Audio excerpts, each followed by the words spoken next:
The Adventure of the Dying Detective.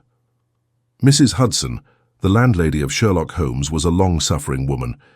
Not only was her first-floor flat invaded at all hours by throngs of singular and often undesirable characters, but her remarkable lodger showed an eccentricity and irregularity in his life, which must have sorely tried her patience.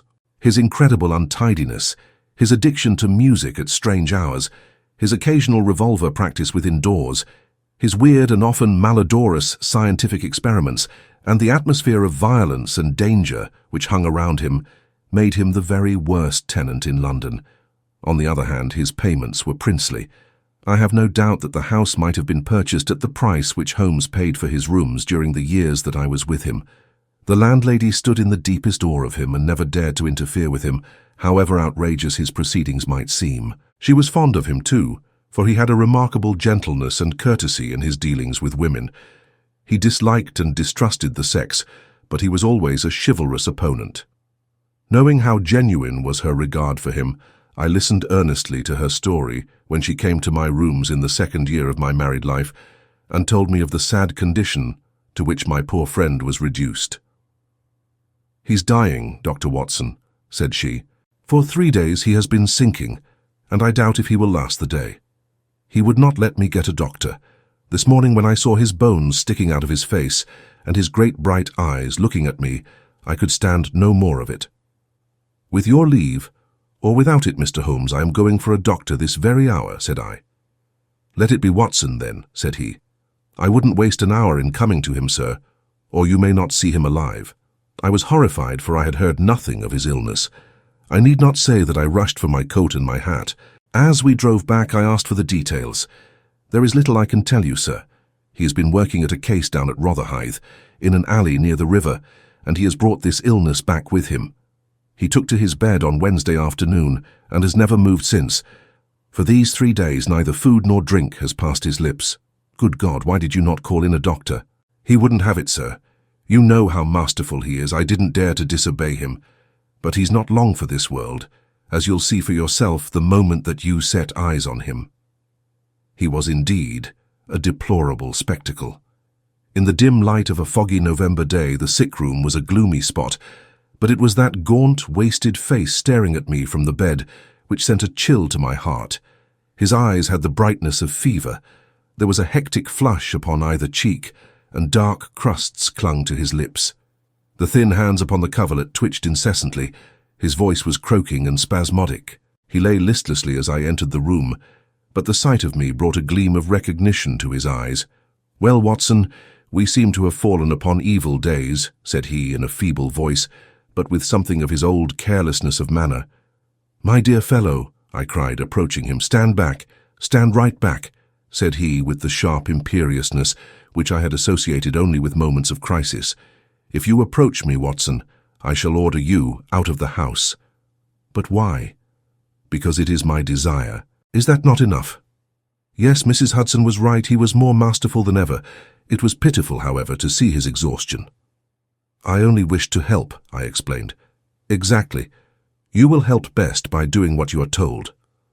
"Certainly, Holmes." He relaxed the austerity of his manner. "You are not angry?" he asked, gasping for breath. Poor devil. How could I be angry when I saw him lying in such a plight before me? "It's for your own sake, Watson," he croaked. "For my sake? I know what is the matter with me. It is a coolie disease from Sumatra, a thing that the Dutch know more about than we, though they have made little of it up to date. One thing only is certain. It is infallibly deadly, and it is horribly contagious." He spoke now with a feverish energy, the long hands twitching and jerking as he motioned me away. "Contagious by touch, Watson. That's it, by touch. Keep your distance and all is well." "Good heavens, Holmes. Do you suppose that such a consideration weighs with me of an instant? It would not affect me in the case of a stranger. Do you imagine it would prevent me from doing my duty to so old a friend?" Again I advanced, but he repulsed me with a look of furious anger. "If you will stand there, I will talk. If you do not, you must leave the room." I have so deep a respect for the extraordinary qualities of Holmes that I have always deferred to his wishes, even when I least understood them. But now all my professional instincts were aroused, Let him be my master elsewhere. I at least was his in a sick room. Holmes, said I, you are not yourself. A sick man is but a child, and so I will treat you. Whether you like it or not, I will examine your symptoms and treat you for them. He looked at me with venomous eyes. If I am to have a doctor whether I will or not, let me at least have someone in whom I have confidence, said he. Then you have none in me. In your friendship, certainly. But facts are facts, Watson, and after all, you are only a general practitioner with very limited experience and mediocre qualifications. It is painful to have to say these things, but you leave me no choice. I was bitterly hurt. Such a remark is unworthy of you, Holmes. It shows me very clearly the state of your own nerves. But if you have no confidence in me, I would not intrude my services. Let me bring Sir Jasper Meek or Penrose Fisher or any of the best men in London. But someone you must have, and that is final. If you think that I am going to stand here and see you die without either helping you myself or bringing anyone else to help you, then you have mistaken your man. You mean well, Watson, said the sick man with something between a sob and a groan. Shall I demonstrate your own ignorance? What do you know, pray, of Tapanuli fever? What do you know of the Black Formosa corruption? I have never heard of either. There are many problems of disease, many strange pathological possibilities in the East, Watson. He paused after each sentence to collect his failing strength. I have learned so much during some recent researches which have a medico-criminal aspect. It was in the course of them that I contracted this complaint. You can do nothing. Possibly not, but I happen to know that Dr. Ainstree, the greatest living authority upon tropical disease, is now in London. All remonstrance is useless, Holmes. I am going this instant to fetch him. I turned resolutely to the door. Never have I had such a shock. In an instant, with a tiger spring, the dying man had intercepted me. I heard the sharp snap of a twisted key. The next moment he had staggered back to his bed, exhausted and panting, after his one tremendous outflame of energy. You won't take the key from B by force, Watson. I've got you, my friend. Here you are, and here you will stay until I will otherwise. But I'll humor you. All this in little gasps with terrible struggles for breath between. You've only my own good at heart. Of course I know that very well. You shall have your way, but give me time to get my strength. Not now, Watson, not now. It's 4 o'clock. At 6 you can go. This is insanity, Holmes. Only 2 hours, Watson. I promise you will go at 6. Are you content to wait? I seem to have no choice. None in the world, Watson. Thank you, I need no help in arranging the clothes. You will please keep your distance. Now, Watson, there is one other condition that I would make. You will seek help not from the man you mention, but from the one that I choose. By all means. The first 3 sensible words that you have uttered since you entered this room, Watson. You will find some books over there. I am somewhat exhausted. I wonder how a battery feels when it pours electricity into a non-conductor. At 6, Watson, we resume our conversation. But it was destined to be resumed long before that hour, and in circumstances which gave me a shock hardly second to that caused by his spring to the door. I had stood for some minutes looking at the silent figure in the bed. His face was almost covered by the clothes, and he appeared to be asleep. Then, unable to settle down to reading, I walked slowly round the room, examining the pictures of celebrated criminals with which every wall was adorned. Finally, in my aimless perambulation, I came to the mantelpiece. A litter of pipes, tobacco pouches, syringes, penknives, revolver cartridges, and other debris was scattered over it. In the midst of these was a small black and white ivory box with a sliding lid. It was a neat little thing, and I had stretched out my hand to examine it more closely when it was a dreadful cry that he gave, a yell which might have been heard down the street. My skin went cold and my hair bristled at that horrible scream. As I turned, I caught a glimpse of a convulsed face and frantic eyes. I stood paralyzed, with the little box in my hand. "Put it down! Down this instant, Watson! This instant, I say!" His head sank back upon the pillow, and he gave a deep sigh of relief as I replaced the box upon the mantelpiece. "I hate to have my things touched, Watson. You know that I hate it. You fidget me beyond endurance. You, a doctor. You are enough to drive a patient into an asylum. Sit down, man, and let me have my rest." The incident left a most unpleasant impression upon my mind. The violent and causeless excitement, followed by this brutality of speech, so far removed from his usual suavity, showed me how deep was the disorganization of his mind. Of all ruins, that of a noble mind is the most deplorable. I sat in silent dejection until the stipulated time had passed. He seemed to have been watching the clock as well as I, for it was hardly 6 before he began to talk with the same feverish animation as before. "Now, Watson," said he, "have you any change in your pocket?" "Yes." "Any silver?" "A good deal." "How many half-crowns?" "I have 5. "Ah, too few, too few. How very unfortunate, Watson. However, such as they are, you can put them in your watch pocket, and all the rest of your money in your left trouser pocket. Thank you. It will balance you so much better like that." This was raving insanity. He shuddered, and again made a sound between a cough and a sob. "You will now light the gas, Watson, but you will be very careful that not for one instant shall it be more than half on. I implore you to be careful, Watson. Thank you, that is excellent. No, you need not draw the blind. Now you will have the kindness to place some letters and papers upon this table within my reach. Thank you. Now some of that litter from the mantelpiece. Excellent, Watson. There is a sugar tongs there. Kindly raise that small ivory box with its assistance. Place it here among the papers. Good. You can now go and fetch Mr. Culverton-Smith of 13 Lower Burke Street. To tell the truth, my desire to fetch a doctor had somewhat weakened, for poor Holmes was so obviously delirious that it seemed dangerous to leave him. However, he was as eager now to consult the person named as he had been obstinate in refusing.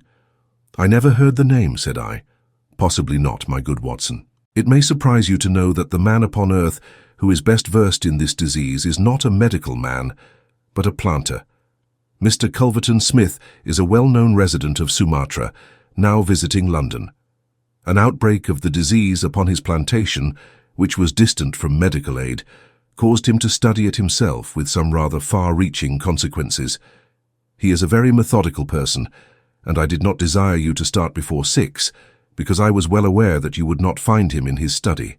If you could persuade him to come here and give us the benefit of his unique experience of this disease, the investigation of which has been his dearest hobby, I cannot doubt that he could help me."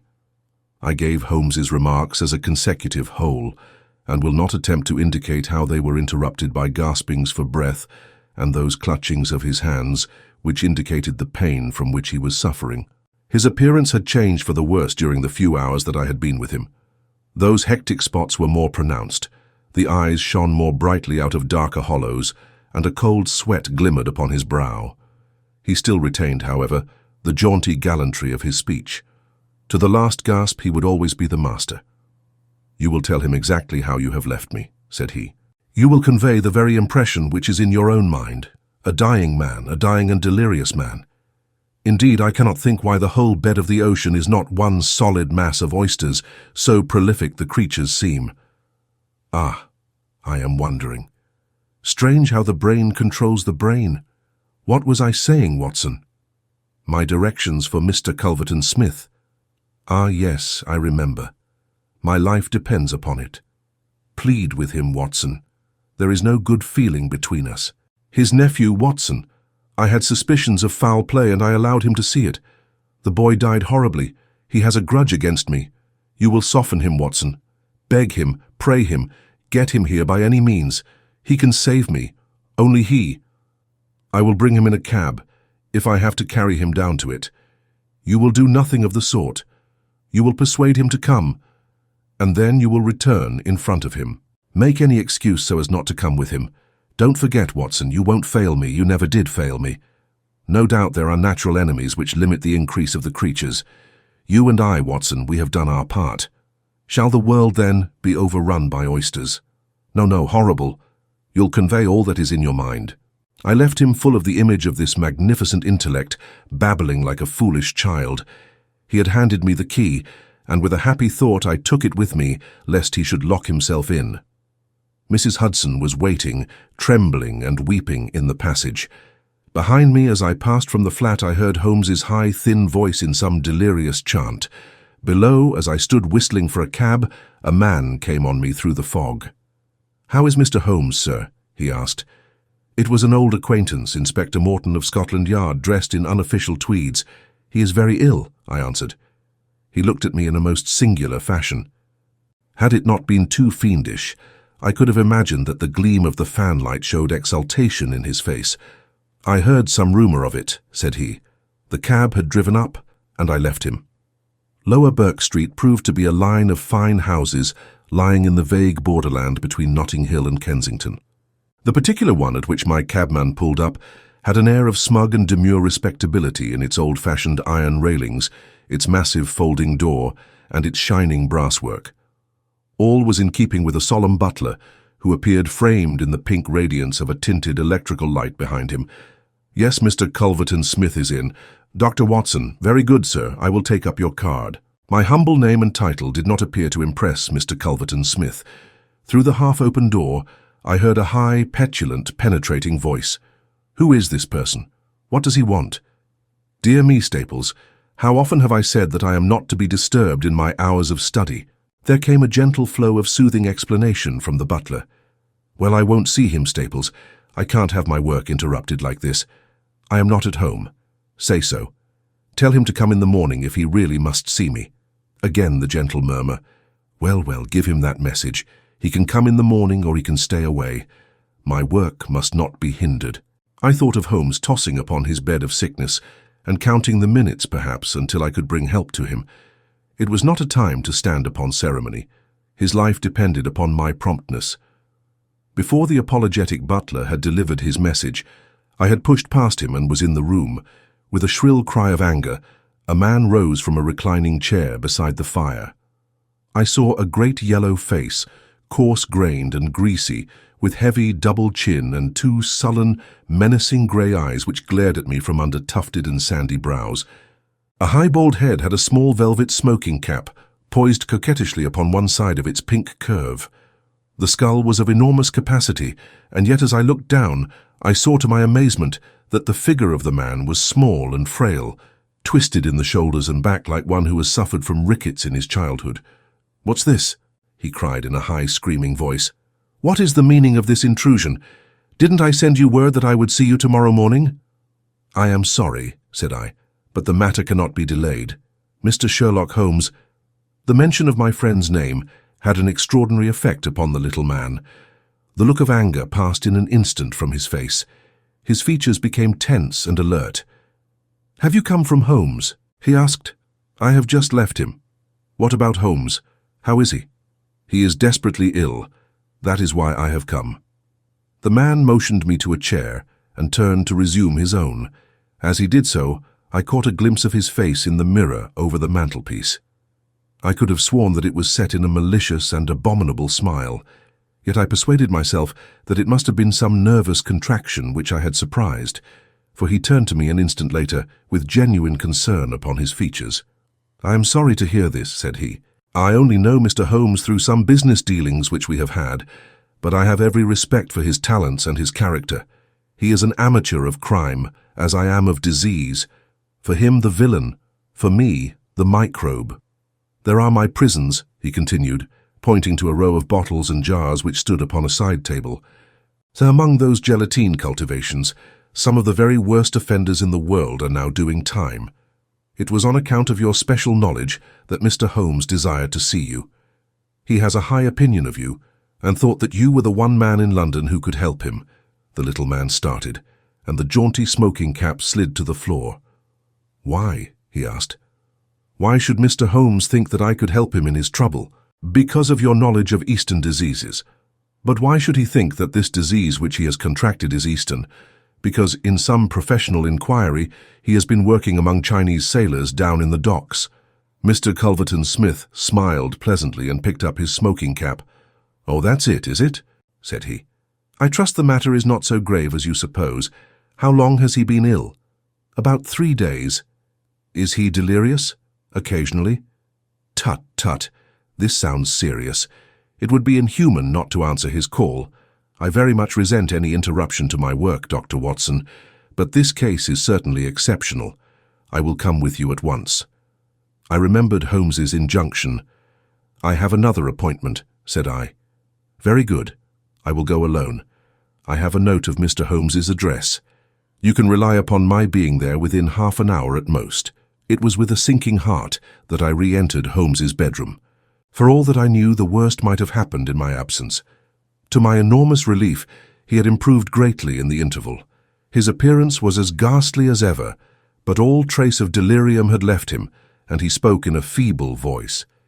It is true, but with even more than his usual crispness and lucidity. Well, did you see him, Watson? Yes, he is coming. Admirable, Watson, admirable. You are the best of messengers. He wished to return with me. That would never do, Watson. That would be obviously impossible. Did he ask what ailed me? I told him about the Chinese in the East End. Exactly. Well, Watson, you have done all that a good friend could. You can now disappear from the scene. I must wait and hear his opinion, Holmes. Of course you must. But I have reasons to suppose that this opinion would be very much more frank and valuable if he imagines that we are alone. There is just room behind the head of my bed, Watson. My dear Holmes, I fear there is no alternative, Watson. The room does not lend itself to concealment, which is as well, as it is the less likely to arouse suspicion. But just there, Watson, I fancy that it could be done. Suddenly he sat up with a rigid intentness upon his haggard face. There are the wheels, Watson. Quick, man, if you love me. And don't budge, whatever happens, do you hear? Don't speak, don't move, just listen with all your ears. Then in an instant, his sudden access of strength departed, and his masterful, purposeful talk droned away into the low, vague murmurings of a semi-delirious man. From the hiding place into which I had been so swiftly hustled, I heard the footfalls upon the stair, with the opening and the closing of the bedroom door. Then, to my surprise, there came a long silence, broken only by the heavy breathings and gaspings of the sick man.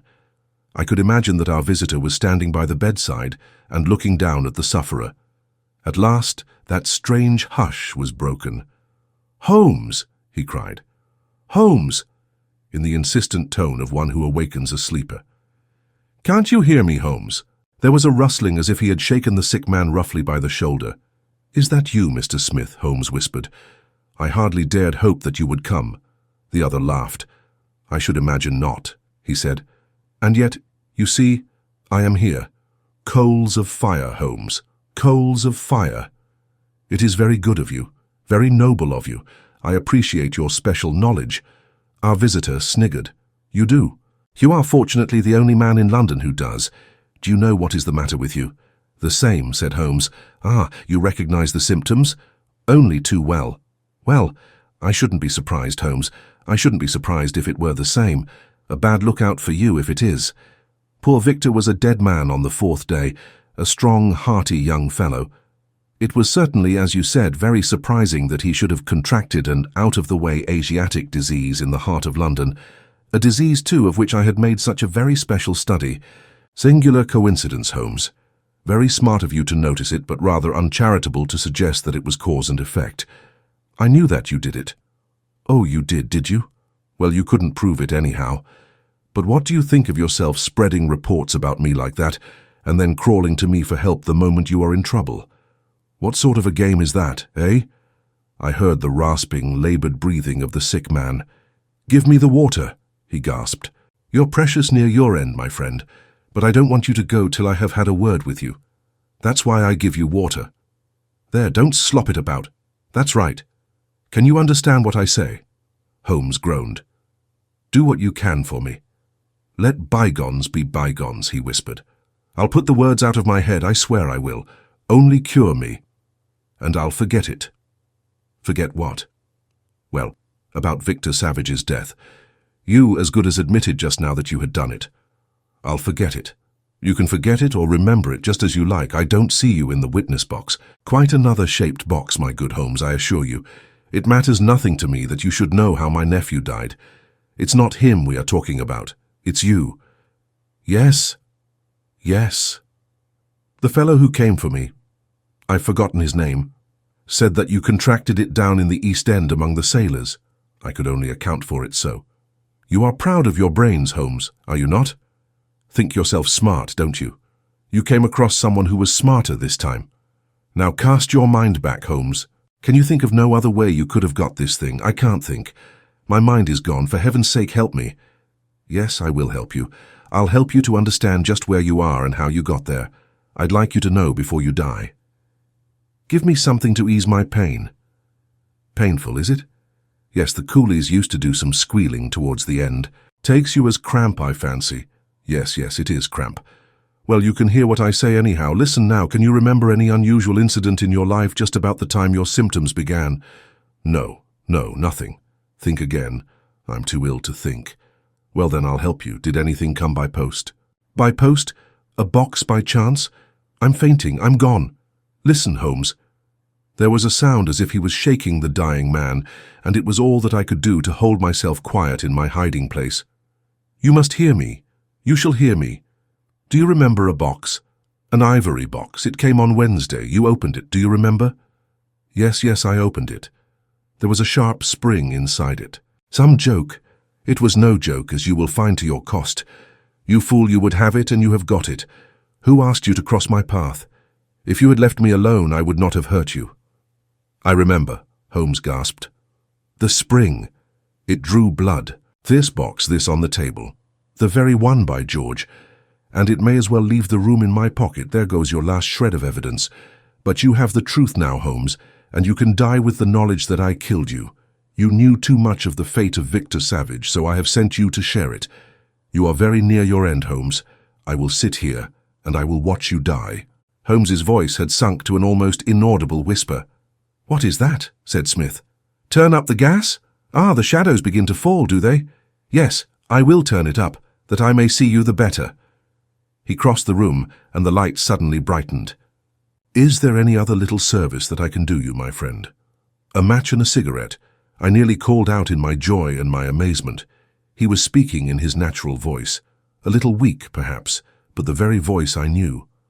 There was a long pause, and I felt that Culverton Smith was standing in silent amazement looking down at his companion. What's the meaning of this? I heard him say at last in a dry, rasping tone, The best way of successfully acting a part is to be it, said Holmes. I give you my word that for 3 days I have tasted neither food nor drink until you were good enough to pour me out that glass of water. But it is the tobacco which I find most irksome. Ah, here are some cigarettes. I heard the striking of a match. That is very much better. Halloa, halloa. Do I hear the step of a friend? There were footfalls outside, the door opened, and Inspector Morton appeared. All is in order, and this is your man, said Holmes. The officer gave the usual cautions. I arrest you on the charge of the murder of one Victor Savage, he concluded. And you might add of the attempted murder of one Sherlock Holmes, remarked my friend with a chuckle. To save an invalid trouble, Inspector, Mr. Culverton Smith was good enough to give our signal by turning up the gas. By the way, the prisoner has a small box in the right-hand pocket of his coat, which it would be as well to remove. Thank you. I would handle it gingerly if I were you. Put it down here. It may play its part in the trial. There was a sudden rush and a scuffle, followed by the clash of iron and a cry of pain. You'll only get yourself hurt, said the inspector. Stand still, will you? There was the click of the closing handcuffs. A nice trap, cried the high, snarling voice. It will bring you into the dock, Holmes, not me. He asked me to come here to cure him. I was sorry for him and I came. Now he will pretend, no doubt, that I have said anything which he may invent, which will corroborate his insane suspicions. You can lie as you like, Holmes. My word is always as good as yours. Good heavens, cried Holmes. I had totally forgotten him. My dear Watson, I owe you 1,000 apologies. To think that I should have overlooked you. I need not introduce you to Mr. Culverton Smith, since I understand that you met somewhat earlier in the evening. Have you the cab below? I will follow you when I am dressed, for I may be of some use at the station. I never needed it more, said Holmes, as he refreshed himself with a glass of claret and some biscuits in the intervals of his toilet. However, as you know, my habits are irregular, and such a feat means less to me than to most men. It was very essential that I should impress Mrs. Hudson with the reality of my condition, since she was to convey it to you, and you in turn to him. You won't be offended, Watson? You will realize that among your many talents dissimulation finds no place, and that if you had shared my secret, you would never have been able to impress Smith with the urgent necessity of his presence, which was the vital point of the whole scheme. Knowing his vindictive nature, I was perfectly certain that he would come to look upon his handiwork. But your appearance, Holmes, your ghastly face? 3 days of absolute fast does not improve one's beauty, Watson. For the rest, there is nothing which a sponge may not cure.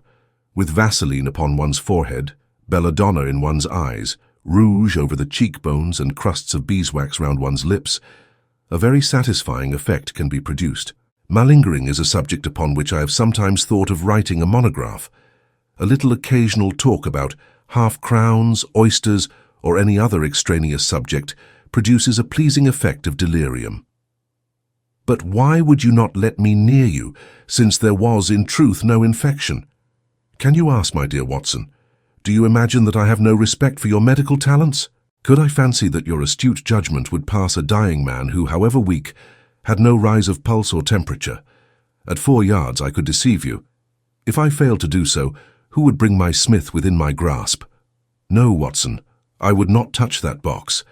You can just see if you look at it sideways where the sharp spring like a viper's tooth emerges as you open it. I dare say it was by some such device that poor Savage, who stood between this monster and a reversion, was done to death. My correspondence, however, is, as you know, a varied one, and I am somewhat upon my guard against any packages which reach me. It was clear to me, however, that by pretending that he had really succeeded in his design I might surprise a confession. That pretense I have carried out with the thoroughness of the true artist. Thank you, Watson. You must help me on with my coat. When we have finished at the police station, I think that something nutritious at Simpson's would not be out of place.